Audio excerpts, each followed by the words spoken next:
and you do not have to be Native. Your rights are in danger. Your constitutional rights are in danger, and your human rights are in danger.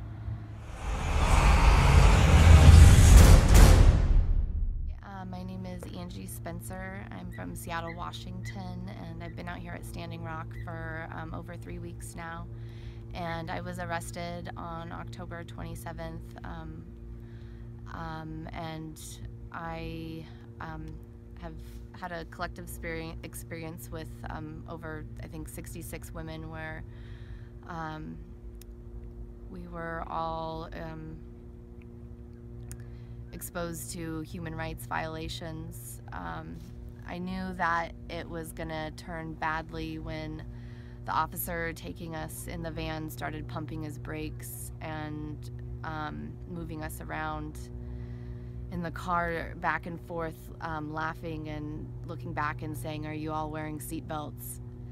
And when we got to the jail, they had us stripped down to a single layer of clothing, and we could see that they had put the men in chain link dog cages, and behind a tarp were the women's chain link dog cages, and they were 8 by 20 feet, and they put 32 to 34 of us in that 8 by 20 feet space on a cold cement floor for hours, and we were denied food, blankets, and medical attention when it was needed by some women. We were intimidated into giving our DNA samples based on the false allegations of felony of criminal conspiracy to endanger by fire. And based on that false allegation, they told us that we were to submit our DNA samples, and if we didn't, we would be charged with a second felony. I saw elders denied their medication when they had it on them and were arrested with their medication on them. And forced to take showers and squat and cough. Some of the Native women had to remove their tampons, and their crevices were checked. The brutality that I saw towards Native women being arrested around me was very aggressive, and the police arrested me ever so politely. The difference in treatment between myself as a white woman and what's happening to my Native friends is unbelievable. And I didn't realize it until I got here, and now I've seen it firsthand, what's happening with the police on the ground. These women are being beaten with batons and sprayed in the face with pepper spray. And the way that they're treated in the jail system isn't equal as well.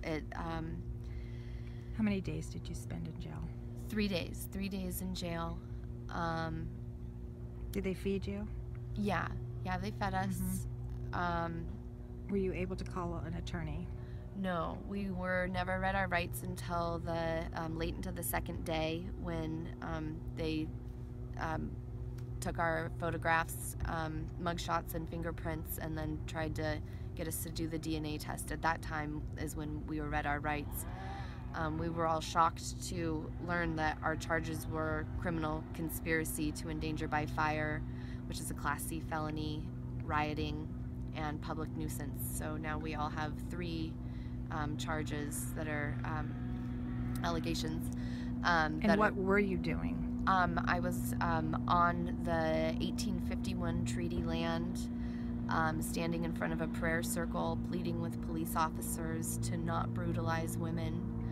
I knew that they were coming in through the camp and coming closer and closer, and there was that prayer circle there with people, and they stick their batons in between their arms and then bend them, and so that people have a choice either to let go or to have their arms broken, and then they'll spray them in the face with pepper spray.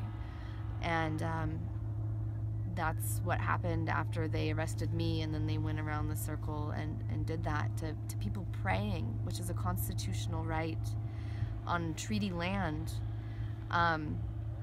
So The original arrest and what they wrote on my arm, they numbered us on our arms, like we've seen at other times in history.